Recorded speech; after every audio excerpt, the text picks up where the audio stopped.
உள்ளாட்சி தேர்தலை பொறுத்தவரை கட்சி வாரியாக இல்லாமல் அந்தந்த தொகுதிகளில் தங்களது சொந்த செல்வாக்கை வைத்துதான் வேட்பாளர்கள் வெற்றி பெறுவார்கள். ஆனபோதிலும் அப்படி தங்கள் கட்சி சார்பில் போட்டியிடும் நபர்களை வெற்றி பெற வைத்துவிட வேண்டும் என்பதற்காகவே அதிமுக, திமுக, பாமக, பாஜக, தேமுதிக உள்ளிட்ட அனைத்து கட்சிகளுமே களத்தில் இறங்கியிருக்கின்றன. அதே சமயம் கடந்த கால தேர்தல்களை போலல்லாமல் இந்த தேர்தலில் அனைத்து கட்சிகளும் தனித்து போட்டியிடுகிறார்கள். குறிப்பாக அதிமுக கூட்டணியில் இருந்த பாமக தனித்து போட்டியிடப் போவதாக அறிவித்துவிட்டது. பாஜக அதிமுகவுடன் இணைந்து போட்டியிடப் போகிறதா இல்லை தனித்து போட்டியிடப் போகிறதா என்பது இன்னும் ஓரிரு நாளில் தெரிந்துவிடும். ஆனால் திமுக கூட்டணியில் உள்ள கட்சிகள் அந்த கூட்டணியில் இணைந்து போட்டியிடப் போவதாக அறிவித்துள்ளன. அதோடு தேமுதிக, அமமுக, மக்கள் நீதி மய்யம், நாம் தமிழர் கட்சி போன்ற கட்சிகளும் தனித்து போட்டியிடப் போவதாக அறிவித்துள்ளன. அந்த வகையில் 9 மாவட்ட ஊரக உள்ளாட்சி தேர்தல் அக்டோபர் 6 மற்றும் 9ஆம் தேதிகளில் நடைபெற உள்ளது.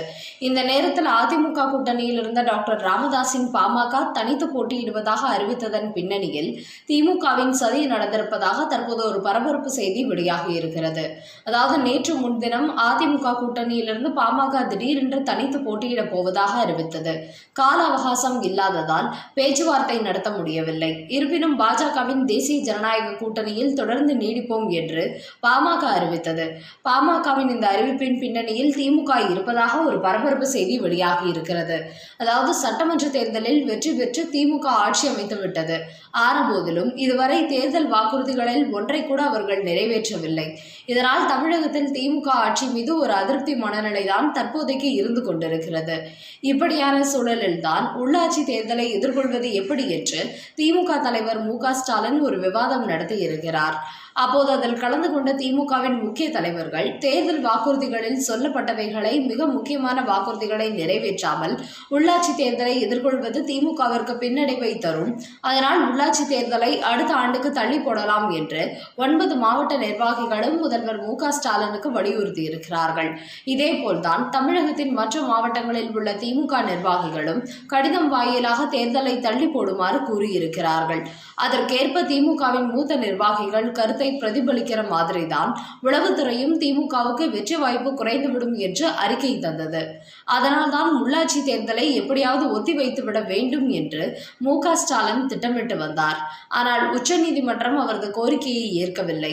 கண்டிப்பாக உள்ளாட்சி தேர்தலில் திட்டமிட்டபடி நடத்தியாக வேண்டும் என்று கூறிவிட்டது. இப்படி நீதிமன்றத்தின் நெருக்கடிகளால் உள்ளாட்சி தேர்தலை நடத்த வேண்டிய கட்டாயத்திற்கு தள்ளப்பட்டார் மு.க.ஸ்டாலின். அதன் பிறகு திமுக உள்ளாட்சி தேர்தலில் வெற்றி பெறுவதற்கு என்ன செய்ய வேண்டும் என்று கட்சியின் மூத்த தலைவர்களான துரைமுருகன், டி.ஆர். பாலு உள்ளிட்டோருடன் ஒரு ஆலோசனை நடத்தியிருக்கிறார் மு.க.ஸ்டாலின். அதன் பிறகுதான் நகைக்கடன் தள்ளுபடி செய்கிறோம் என சட்டசபையில் அறிவித்ததால் பெண்களின் நம்பிக்கையை பெற்றுவிடலாம் என்று அவர்கள் யோசனை சொல்ல அந்த அறிவிப்பை வெளியிட்டிருக்கிறார் மு.க.ஸ்டாலின். இதற்கெல்லாம் மேலாக ஊரக உள்ளாட்சி தேர்தல் நடைபெறும் 9 மாவட்டங்களில் 7 மாவட்டங்கள் வட தமிழகத்தில் தான் உள்ளது. அந்த வகையில் அதிமுக கூட்டணியில் இருக்கும் பாமக அதிமுகவுக்கு வெற்றி வாய்ப்பை ஏற்படுத்தி கொடுக்கும். அதோடு நாம் எதிர்க்கட்சியாக இருந்தபோது அந்த பலமானது அதிமுகவுக்கு கை கொடுக்காமல் போயிருக்கலாம். ஆனால் இப்போது நிலைமையே வேறு. நாம் ஆளுங்கட்சி என்பதோடு நிதி நெருக்கடியால் சில முக்கிய வாக்குறுதிகளை நம்மால் நிறைவேற்ற முடியவில்லை. ஆனால் தமிழக மக்கள் திமுக ஆட்சி மீது தற்போதைக்கு அதிருப்தியில் இருந்து வருகிறார்கள். அதனால் அதிமுகவுக்கு பலம் சேர்க்கக்கூடிய பாமகவை அந்த கூட்டணியிலிருந்து வெளியேற வைத்துவிட வேண்டும் என்று திமுகவின் மூத்த தலைவர்கள் மு.க.ஸ்டாலினுக்கு ஆலோசனை வழங்கியுள்ளார்கள். அதன் பிறகுதான் பாமகவை தனித்து போட்டியிட வைத்துவிட்டால் போதும், வாக்குகள் தானாக பிரிகிற போது அந்த பகுதிகளில் திமுக எளிதாக வெற்றி பெற்றுவிடும் என்று துரைமுருகன், டி.ஆர். பாலு ஆகியோர் மு.க.ஸ்டாலினுக்கு ஐடியா கொடுத்திருக்கிறார்கள். அதன் பிறகு அந்த பொறுப்பை மு.க.ஸ்டாலின் துரைமுருகனிடத்தில் வழங்கியிருக்கிறார். அதையடுத்து துரைமுருகன் ஒரு ரகசிய திட்டம் தீட்டியிருக்கிறார். அந்த திட்டத்தின் விளைவாகத்தான் பாமகவின் அறக்கட்டளை விஷயத்தை கையில் எடுத்திருக்கிறார் துரைமுருகன். உள்ளாட்சி தேர்தலில் அதிமுக கூட்டணியில் இணைந்து போட்டியிட்டால் அறக்கட்டளை விவகாரத்தை கையில் எடுத்து விடுவேன் என்று டாக்டர் ராமதாஸை பிளாக்மெயில் செய்திருக்கிறார் துரைமுருகன். இப்படி திமுகவிடம் வகையாக மாட்டிக்கொண்ட டாக்டர் ராமதாஸ் வேறு வழி இல்லாமல் அதிமுக கூட்டணியிலிருந்து வெளியேறி தனித்து போட்டியிடுவதாக அறிவித்திருக்கிறார். அதனால்தான் இந்த விஷயத்தை வெளிப்படையாக சொல்ல முடியாது என்பதால் தங்கள் கட்சியை சார்ந்த அதிகமானவர்கள் போட்டியிட வாய்ப்பு கேட்பதால் அவர்களுக்காகவே பாமக தனித்து போட்டியிடுவதாக அக்கட்சி சார்பில் அறிவித்தார்கள். ஆனால் உள்ளுக்குள் நடந்தது இந்த அறிக்கை பிளாக்மெயில் சமாச்சாரம் தான் என்பதுதான் தற்போது அரசியல் வட்டாரங்களில் பரபரப்பாக ஓடிக்கொண்டிருக்கிறது. அந்த வகையில் அதிமுகவை எப்படியாவது தோல்வியடைய செய்ய வேண்டும் என்பதற்காக திமுக இதுபோன்ற சதி திட்டங்களை தீட்டிக் கொண்டிருக்கிறது. என்றாலும் இதுபோன்ற சூழ்நிலைகளில் திமுகவை எப்படியாவது தோல்வியடைய செய்துவிட வேண்டும் என்பதற்காக அதிமுக கடுமையாக களத்தில் இறங்கியிருக்கிறது. அதன் காரணமாகவே அதிமுகவில் மக்கள் மத்தியில் செல்வாக்கு உள்ளவர்களாக பார்த்து வேட்பாளராக நியமிக்கும் பணிகளில் இபிஎஸ் ஓபிஎஸ் வரிந்து கட்டியிருக்கிறார்கள். அதனால் என்னதான் அதிமுக கூட்டணியிலிருந்து பாமகவை திமுக திட்டமிட்டு வெளியேற்றி விட்ட போதும் மக்கள் மத்தியில் திமுக மீது அதிருப்தி அதிகரித்திருப்பதால் அந்த கட்சியால் உள்ளாட்சி தேர்தலில் அதிகப்படியான தொகுதிகளில் வெற்றி பெற முடியாது என்பதை உளவுத்துறை வெளியிட்ட ஒரு செய்தியாகவும் உள்ளது. அதன் காரணமாகவே அதிமுகவினர் மிகுந்த உற்சாகத்துடனும் நம்பிக்கையுடனும் உள்ளாட்சி தேர்தலை எதிர்கொள்ள தயாராகி கொண்டிருக்கிறார்கள். இந்த செய்தியை பற்றிய உங்களது கருத்துக்களை கமெண்ட் பண்ணுங்க. செய்திகள் பிடிச்சிருந்தா லைக் பண்ணுங்க, ஷேர் பண்ணுங்க. அப்படியே நம்ம சேனலை மறக்காம சப்ஸ்கிரைப் பண்ணுங்க.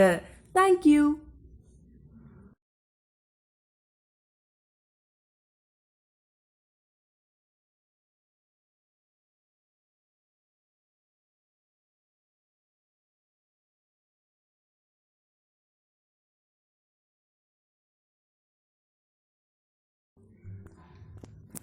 இந்த செய்தியை பற்றிய உங்களது கருத்துக்களை கமெண்ட் பண்ணுங்க. செய்திகள் பிடிச்சிருந்தா லைக் பண்ணுங்க, ஷேர் பண்ணுங்க.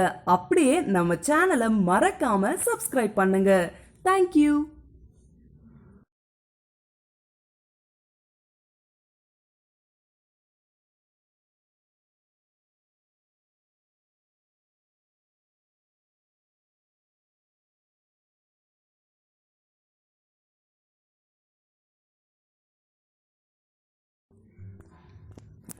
இந்த செய்தியை பற்றிய உங்களது கருத்துக்களை கமெண்ட் பண்ணுங்க. செய்திகள் பிடிச்சிருந்தா லைக் பண்ணுங்க, ஷேர் பண்ணுங்க.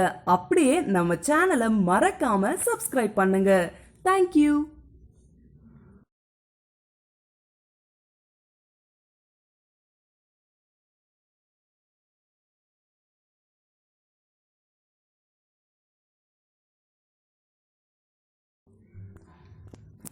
இந்த செய்தியை பற்றிய உங்களது கருத்துக்களை கமெண்ட் பண்ணுங்க. செய்திகள் பிடிச்சிருந்தா லைக் பண்ணுங்க, ஷேர் பண்ணுங்க. அப்படியே நம்ம சேனலை மறக்காம சப்ஸ்கிரைப் பண்ணுங்க. தேங்க்யூ.